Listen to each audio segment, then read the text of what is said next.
More people than ever are choosing citizenship by investment as a fast, straightforward, and efficient way to get a second passport, to have a plan B, or to have a way to leave their country, whether it's for saving on taxes, whether it's just to protect themselves from things that may be coming at home. And yet there are some people who don't qualify for citizenship by investment or who may have trouble being approved. Today I'm going to share some of those categories with you to make sure that you know if you have a good chance going in.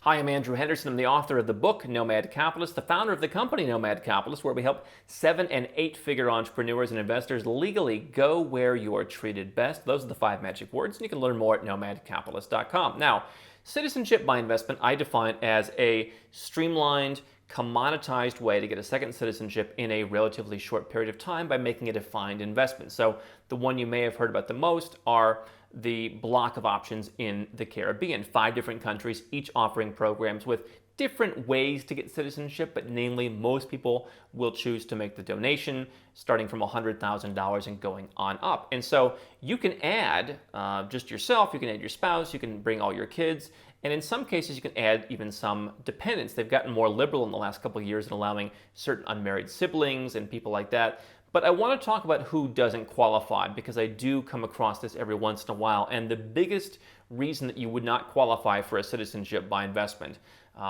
whether it's in Malta in Europe or any of the other European programs that have come and gone, whether it's in the Caribbean, even in the less talked about option of Vanuatu in the South Pacific, is that you have a criminal record. Now, one thing I talked about at our sold out conference, Nomad Capitalist Live, was the idea that we seem to come across a decent number of people who, peed in a bush when they were 19 years old, or they got a DUI 20 years ago.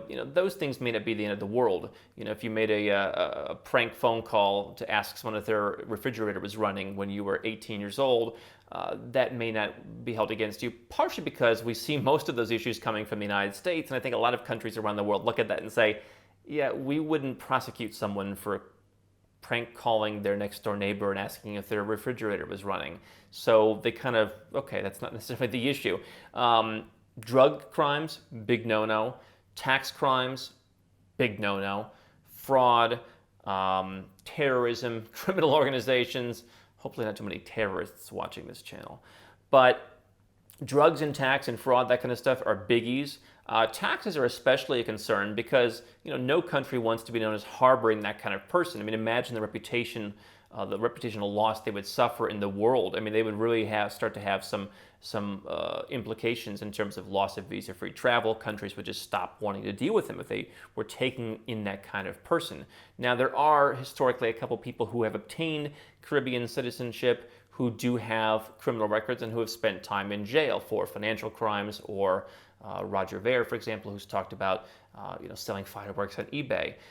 There has been a way to spin those. I do think countries are becoming a bit more strict. I think that potentially sometimes these are positioned as political issues, but tax crimes, fraud, drugs, hard to do that. So if you have that kind of criminal record, it's going to be very, very difficult. We also have seen in some cases where somebody has multiple DUIs, especially if they were more recent.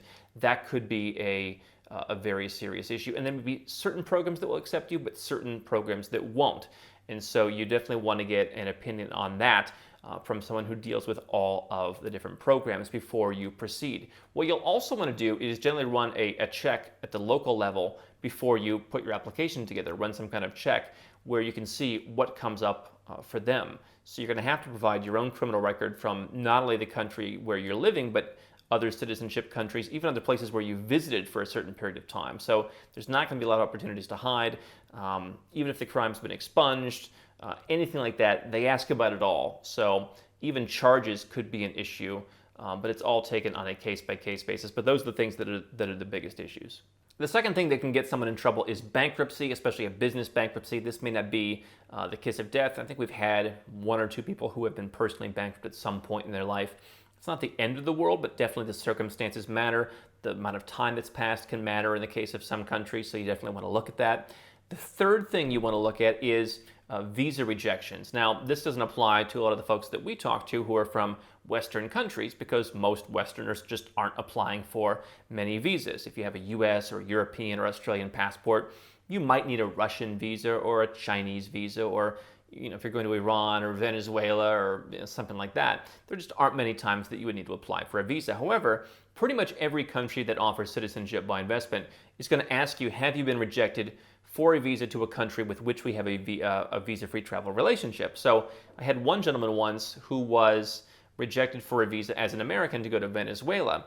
And we were looking at some of the Caribbean programs, and there was a little bit of back and forth as to whether this would be an issue, because a number of those programs do have visa-free travel to Venezuela. And what they don't want to do is, again, ruin their reputation, where the countries that they have those relationships with say, well, you're just allowing anyone to apply and basically circumvent our rules on who we want to come into our country, and potentially pull the visa-free travel relationship with that country. So Canada, for example, has done this with a couple of different Caribbean countries back in, I believe, 2014 with St. Kitts, and later with Antigua and Barbuda, where those citizens used to be able to go to Canada, and then the Canadian government said, you know what, we don't really like this program.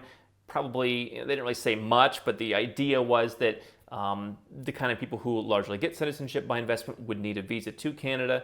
And so, hey, we don't like this, and you got to clean up your act, and which basically means stop being in business, stop bringing in revenue for your country, and maybe we'll talk about it, right? So if you want to apply for Maltese citizenship, Malta having one of the best passports in the world, here's an issue where you could get stuck, is if you got rejected for a U.S. visa, because the U.S. is part of the U.S. visa waiver program. So that would most likely put you in the 26% of people who get rejected for Maltese citizenship. They don't call it by investment, but basically it is a streamlined citizenship program. So I had a family who was from an Eastern European country where they had been rejected for U.S. and Australian visas, and that could definitely be an issue for a country like Malta. It may not be an issue for a country like the Caribbean, although they may ask about it, and they may want you to explain that. I think countries do understand that the U.S. and Australia just are probably two of the most aggressive countries in rejecting visa applications. But that might be asked about. You might be told to explain that. But certainly, let's say that you are like one person I talked to who obtained citizenship by investment in Turkey, renounced their U.S. citizenship. Well, now they need a visa to go even to Europe's Schengen area. And so if you were to apply for a Schengen visa and get denied, you are not going to be able to obtain citizenship by investment in the Caribbean, which all 5 of those passports offer visa-free travel to the Schengen area, until you subsequently get a Schengen visa. So you need to fix that issue. Now, there was a case we had recently where someone got rejected for a U.S. visa and then later got married to a U.S. citizen, got a green card, and was naturalized. So I think that outweighs it. If they were to later renounce their U.S. citizenship and obtain citizenship in one of these investment countries. But that's something that you want to look out for, as well as, have you been rejected for any visas? If you've been deported, if you've been denied entry to a country, that may be brought up as well. So sometimes people go and they overstay a visa. Even if it's in a country like Mexico, it seems like a commonplace, people overstay a 180-day tourist visa. If you were dealt with in some way when you left, having overstayed, even though the Caribbean countries don't have visa-free status to Mexico, that would still come up, but you'd have to explain that, and that could be a potential issue. The fourth reason that you might be rejected, again, does not apply to any Westerners in general, but it would apply to what are called restricted nationalities. And so there are certain countries out there which just have a hard time in so many areas of life, and for example, Iranians or North Koreans are generally on a lot of the country's blacklists, or in the case of Dominica, a case-by-case list. So you have certain countries, perhaps some of the OFAC countries, which are just very difficult, and countries just don't want to deal with those countries' nationals. Again, it's a reputation issue. What they don't want to do is tick off the U.S. or tick off the EU, or tick off someone who's going to tick off someone else, and then it all comes back on them because, oh, you're bringing in Iranians. Now, sometimes there are exemptions to restricted nationality rules, such as if you've lived in a certain country, like you've had a U.S. green card for a certain number of years, or you've lived outside of the home country. So if you've already cut your ties with, let's say, Iran, there may be a workaround, but that would require that you've already been screened by the U.S. or the EU or something like that, in which case you may have a lesser need for citizenship by investment. Malta has a number of countries which they do reject that are less common than others, like Syria, like Venezuela. St. Kitts has its own interesting list of kind of only they reject, like Cuba and Myanmar are generally unwelcome. Dominica takes a number of nationalities on a case-by-case basis, including, I believe, Saudis. Now, if you're asking if people from countries like Saudi Arabia, which does not allow dual nationality, can get citizenship by investment, the answer is the country itself doesn't care, and they, in the case of the Caribbean, aren't generally going to tell anybody. But obviously that's between you and your country. So Dominica takes those on a case-by-case basis. Grenada has historically been relatively open, and now Turkey is relatively open. They are kind of seen as a place where a lot of people who wouldn't qualify for other passports can go. And so Turkey is a place where they do a lot of things internally. Being a much bigger country, they don't outsource the processes, and therefore they're just more open to different nationalities. So if you are from somewhere in the world that is maligned, that may be an issue for you. And the fifth category that would apply to a lot of different people, including Westerners, is extended family. Now, extended family doesn't by default not qualify, and of course you're allowed to have an extended family, but I have seen a number of cases recently where people come to me and they say, hey, we'd like to put together one citizenship by investment application, and there'll be like one family where the parents are 40 and the kids are 10, 5, and 2. Okay, that's great. You can have a 5-person application. You can have an opposite sex married couple is generally the requirement. I think Malta is the exception. But in the Caribbean, must be opposite sex. You can have your own children, your adopted children, of course, can be on the application. Once they get over 18, then it starts looking at the programs will say, okay, are they studying? Are they financially dependent? There's different criteria. So, a 20-year-old with millions of dollars in cryptocurrency and a job on Wall Street is going to have a lot harder time than someone who's living at home as a student who's getting a few bucks from mom and dad to subsist. And so the issue will come into play where in the families I've talked to, where they'll say, oh, okay, well, we're 40, but we have a brother who's 36 and he's unmarried. That's going to be too old generally. So they've allowed unmarried siblings for some of the programs. You can generally go up to like 29, 30-ish.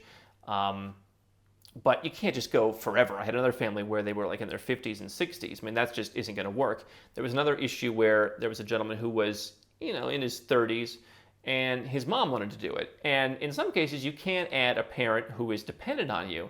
But in their case, they were both, very successful executives, and so it wasn't like either of them was financially dependent on the other one, to where the child couldn't add the elderly, quote unquote, parent to their application. So one of the big criteria is financial dependence. If you've got children who are above 18, or in some cases, if you have parents who are of a certain, again, quote unquote, elderly age, they can potentially be included on some of the programs, not all, but that financial dependence is important, and so demonstrating that will come into play. So if you have an extended family and everyone's just kind of doing their own thing and making money and has assets and living in different places, that's going to be a lot harder. Whereas you can add your spouse, you can add your kids. Obviously, that's pretty straightforward. Maybe you can add an unmarried sibling. By the way, some of those things like the unmarried siblings aren't exactly cheap. It's not like just adding an extra child. They'll often charge you a decent premium, to where sometimes we found that if you have a family of 4 doing a program, and even if you could add the unmarried sibling, it may be better, similar price, maybe a little bit more, just to have them do their own application separately in a different program that caters more to singles. And so there are programs that are more singles focused, there are programs that are more families focused, there are now programs that are more focused on large families. Do you have 5, 6, 7 people in the family? And so we've dealt with that all, but you want to understand that not everyone can be included in your extended family. So those are 5 types of people, 5 issues you might face when you're looking at citizenship by investment. And so if you have any questions on that, head on over to nomadcapitalist.com. We'll be happy to help you figure out what is the best citizenship by investment option, or if the best second citizenship option is something else entirely. So people ask, Andrew, how do I get the most out of Nomad Capitalist? How do I begin my Nomad Capitalist journey? The first thing people do is they start right where you're at. They watch YouTube, they listen to podcasts, they read articles at nomadcapitalist.com. We've spent years creating thousands of pieces of free content so that you can get the vibe from someone who's actually done this, from someone who's actually been in your shoes. What they'll do next, they'll get a copy of the book. You can find it on Amazon. It costs a few bucks, and while it's not going to give you all the secrets, it's going to, again, give you more of the vibe. You're going to learn a lot of the things that I've learned. You're going to learn some strategies you can employ, and you're going to get a lot further in your journey. From there, if you are the 7 or 8 figure entrepreneur investor, you can go to nomadcapitalist.com. You can click Become a Client. We're pretty busy these days, but we have availability to help a limited number of people who want to create a holistic plan, something that I think is so important.